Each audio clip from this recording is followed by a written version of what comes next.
BJP का घोषणा पत्र चुनावी जुमलेबाजी है, जिसमें महंगाई का जिक्र नहीं है, जिसमें बेरोजगारी का जिक्र नहीं है। 30 लाख से ज़्यादा पद खाली। आपने कहा था कि अलग से कानून बना करके हम काला धन वापस ले आएंगे। काला धन तो नहीं लाया आपने, इलेक्टोरल बॉन्ड ला दिया। काला धन सब उसमें संभाल लिया, अपने जेब में रख लिया। एनडीए के लोग हैं, भाजपा और जदयू और बाकी पार्टियां जो उनके साथ है, वो लोग हैं जो सिर्फ मोदी जी के नाम पे, और वो घिसा पीटा नाम हो चुका है। अब देखिए, कोई एक प्रधानमंत्री 10 साल में एक बार भी प्रेस कॉन्फ्रेंस नहीं करता है, यानी आप जनता के प्रति कोई जवाबदेही नहीं मानते हैं। अब अक्षय कुमार से सवाल पूछवाते हैं कि आम काट के खाते हैं या छील के खाते हैं, कि यही जनता का सवाल है। तो ये बेसिक अंतर आपको इस चुनाव में दिखेगा। एक तरफ जनता के सवाल, एक तरफ हवाबाजी। ये भाजपा में घबराहट हो रही है, भाजपा में एक तरह से ज़मीन उनका खिसक चुका है, और भगदड़ न मच जाए इसलिए अपने ही लोगों को सांत्वना देने के लिए अपने ही लोगों को झूठा जुमला दिया जा रहा है कि 400 पार चले जाएंगे। अरे 150 नहीं जाएंगे आप लोग। जनता खुद चाह रही है कि ये सरकार से मुक्ति चाहिए। अब भाजपा से जनता को मुक्ति चाहिए।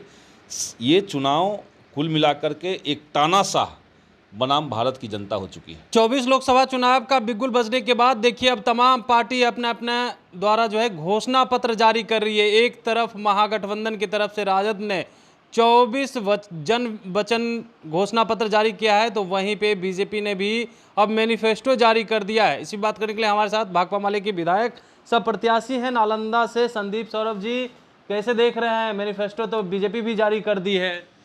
बीजेपी का जो मैनिफेस्टो है उसमें दो सबसे ज्वलंत सवाल जिससे जनता हर दिन जूझ रही है वो लापता है, महंगाई और बेरोज़गारी। आप देखिए कि महंगाई का सवाल, हर व्यक्ति परेशान है महंगाई से, लेकिन बीजेपी महंगाई का म कहने के लिए तैयार नहीं है। आज़ाद भारत का सबसे ज़्यादा बेरोज़गारी का दर अभी है, लेकिन जो सरकारी पद खाली हैं या विभिन्न माध्यमों से जिस तरीके से पिछले दिनों सरकार ने रोज़गार को ख़त्म किया, वो चाहे नोटबंदी करके, चाहे जीएसटी ला करके, उन सब पे कोई बात नहीं है। दूसरी तरफ इंडिया गठबंधन की जितनी पार्टियों के घोषणा पत्र जारी हुए उसमें दो चीज़ें सबसे प्रमुखता से है। इंडिया गठबंधन की थी या सिर्फ राजद की थी? इंडिया गठबंधन की अलग अलग पार्टियों ने भी घोषणा पत्र जारी किया, राजद ने किया है, माले ने किया। एकजुटता नहीं है आप लोगों में? नहीं, एकजुटता ही है, एकजुटता है, लेकिन सब पार्टी अपना अपना एजेंडा तो देगा, इसमें दिक्कत नहीं है। नहीं, चुनाव तो देश को लेकर के हो रहा है, राज्य को लेकर के है नहीं जो हाँ, अलग अलग जारी कर रहे हैं। ठीक बात है, वो ठीक बात है, लेकिन हमारा अधिकांश सबका कॉमन है, सबका कॉमन है। लेकिन अब कोई पार्टी है जो दिल्ली में है, आम आदमी पार्टी दिल्ली में है, उसने वहाँ अपना घोषणा पत्र जारी किया, दिल्ली के सवाल उसमें रहेंगे। अब इसका मतलब ये नहीं कि इंडिया गठबंधन में कोई फूट चल रहा है। अब कई पार्टियां हैं जो पश्चिम बंगाल में हैं, वो वहाँ घोषणा पत्र जारी करेंगे। CPI-ML है, कांग्रेस है, तो सब पार्टियों ने अपना घोषणा पत्र जारी किया है जिसमें जनता के सवाल हैं। बीजेपी का घोषणा पत्र चुनावी जुमलेबाजी है, जिसमें महंगाई का जिक्र नहीं है, जिसमें बेरोजगारी का जिक्र नहीं है। 30 लाख से ज़्यादा पद खाली, कोई बात नहीं है। युवा जो हैं वो इस बात से त्रस्त हैं कि सेना की बहाली आपने अग्निवीर ला करके ख़त्म कर दिया। इंडिया गठबंधन के घोषणा पत्र में है कि अगर हमारी सरकार बनेगी तो हम लोग अग्निवीर योजना को वापस करवाएंगे, ख़त्म करवाएंगे, और पुराने पैटर्न से सेना की परमानेंट बहाली हम लोग शुरू करेंगे। तो नौजवानों को सहारा मिलेगा वहाँ से। गांव देहात में जो युवा थे, अब तक वो उनका एक बहुत बड़ा एरिया था जहाँ से वो रोज़गार में जा सकते थे और देश की रक्षा भी करते थे। तो ऐसे तमाम सारे अंतर आपको दिखेंगे। बाकी जो चीज़ें हैं बीजेपी के घोषणा पत्र में तो पहले भी था। अब वो करें किसानों को कुछ फ़ायदा पहुँचा देंगे। आपने कहा था कि किसानों का 2022 तक आते आते तक हम आमदनी डबल कर देंगे। 22 चला गया, 24 आ गया, आमदनी डबल नहीं हुई। तो बीजेपी को घोषणा पत्र के साथ साथ जो उनका पुरानी घोषणा पत्र था, आपने कहा था कि अलग से कानून बना करके हम काला धन वापस ले आएंगे। काला धन तो नहीं लाया आपने, इलेक्टोरल बॉन्ड ला दिया। काला धन सब उसमें संभाल लिया, अपने जेब में रख लिया। तो बीजेपी को पुराना हिसाब किताब भी देना चाहिए। इसलिए इस चुनाव में जनता ये बात समझ रही है कि एक तरफ इंडिया गठबंधन है जो जनता के मुद्दों पर चुनाव लड़ना चाहती है, दूसरी तरफ एनडीए के लोग हैं, भाजपा और जदयू और बाकी पार्टियां जो उनके साथ है, वो लोग हैं जो सिर्फ मोदी जी के नाम पे, और वो घिसा पीटा नाम हो चुका है। अब देखिए, कोई एक प्रधानमंत्री 10 साल में एक बार भी प्रेस कॉन्फ्रेंस नहीं करता है, यानी आप जनता के प्रति कोई जवाबदेही नहीं मानते हैं।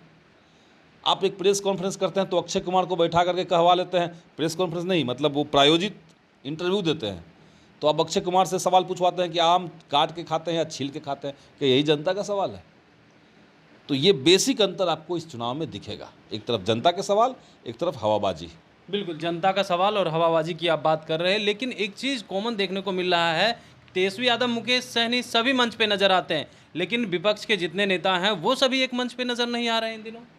नहीं, हम लोग तो सब लोग एक साथ ही हैं, सारी पार्टी। नहीं, चुनाव प्रचार में तो अक्सर यही देखा जा रहा है ना कि मुकेश सहनी नजर आते हैं, तेजस्वी यादव नजर आते हैं, दोनों भाषण देते हैं, बाकी तीसरा कोई नजर वहाँ नहीं आता। कांग्रेस के भी लोग हैं, वहाँ महागठबंधन के, वहाँ वामपंथी पार्टी झंडा नहीं देखते हैं, जनता का झंडा जो है लाल झंडा भी रहता है वहाँ। बड़े नेता कोई नहीं नजर आते सब हैं, लोग नजर आएंगे, वो सब लोग नजर अंदरूनी आएंगे। कला है क्या?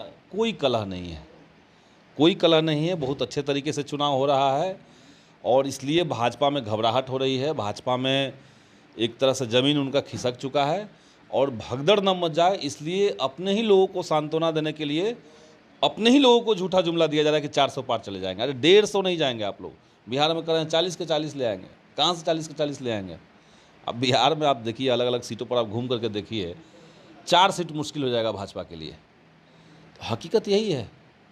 जबकि आपने चुनाव को देखा कि बीजेपी इक्वल चुनाव नहीं चाहती है, मतलब सबके लिए बराबर मौका मिले ऐसा नहीं चाहती है। सत्ता तंत्र का दुरुपयोग हो रहा है, अथाह पैसा बीजेपी ने इलेक्टोरल बॉन्ड से और बाकी चीज़ों से इकट्ठा कर लिया है, और मीडिया का पूरा अपने कब्जे में कर रखा है। इतना अंधाधुंध पैसा खर्च किया जा रहा है। प्रधानमंत्री जो हैं वो प्रधानमंत्री पद की गरिमा छोड़ करके भाजपा का एक सामान्य प्रचारक बन के बैठे हुए हैं, सालों भर वो यही कर रहे हैं। तो इक्वल प्लेग्राउंड अगर रहे तब तो भाजपा 50 पर आ जाएगा, आप यकीन मानिए वो 50 पे आ जाएगा। भाजपा आपने कहा कि 50 पर आ जाएगा, लेकिन आप लोग को ज़्यादा यकीन क्या लग रहा है, तेजस्वी यादव मुकेश सहनी पर ही है कि वो बिहार में अगर दौरा ज़्यादा करते हैं तो ज़्यादा सीट जीत सकते हैं आप लोग?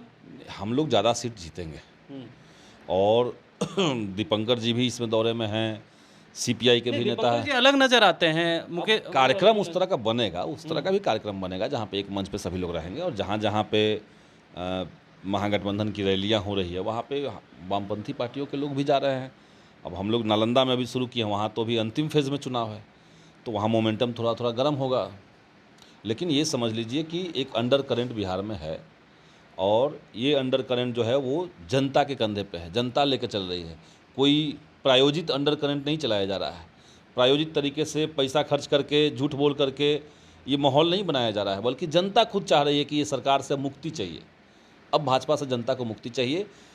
ये चुनाव कुल मिलाकर के एक तानाशाह बनाम भारत की जनता हो चुकी है, हर जगह का यही कहानी है। आपने कहा कि तानाशाह बनाम जनता के बीच हो चुकी है, लेकिन नालंदा से आप प्रत्याशी भी हैं, वहाँ पे कौशलेंद्र हैं जो जदयू कोटे से आते हैं, लग रहा है कि आप उन्हें हरा पाएंगे? निश्चित तौर से हम लोग देखिए, नालंदा की जनता में बदलाव की बयार चल रही है, और जैसे जैसे समय बीतेगा, चुनाव करीब आएगा, ये जो बदलाव की बयार आपको दिख रहा है, ये बदलाव की आंधी में तब्दील हो जाएगा, और वहाँ जदयू का कोई ठिकाना नहीं मिलेगा। क्योंकि लोग ऐसे बाहर से लोगों को लगता है कि नालंदा जो है वो नीतीश जी का गढ़ है, जदयू का गढ़ है, असल बात वो नहीं है। नीतीश जी का तो समझिए कि पैर उखड़ चुका है। लोकसभा चुनाव के बाद जदयू का अस्तित्व बचेगा कि नहीं बचेगा, इसी पर सवाल उठा हुआ है।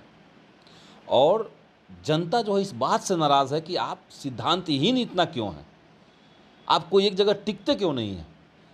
तो नालंदा की जनता ने तय कर लिया है कि नेता पेंडुलम बन सकता है, नेता लगातार पलटी मार सकता है, लेकिन जनता उसके पीछे पीछे पलटी नहीं मारेगा। जनता जो है वो महागठबंधन के साथ इंटैक्ट है, महागठबंधन के साथ ही जनता रहेगी। बिल्कुल। तो आप सुन रहे थे क्या कुछ कह रहे थे, भाकपा माले के विधायक हैं और नालंदा से प्रत्याशी हैं संदीप सोरेन ने साफ तौर पे कहा है कि देखिए, जो नीतीश कुमार के गढ़ के नाम से नालंदा जाना जाता है, ऐसा कुछ भी नहीं है। वहाँ पे से जो है नीतीश कुमार का पैर उखड़ चुका है, और लोकसभा के बाद पता नहीं जदयू पार्टी बचती है या नहीं। Kamlesh Kumar, live Bihar, Patna. Live Bihar YouTube पर सब्सक्राइब और फेसबुक पर लाइक जरूर करें।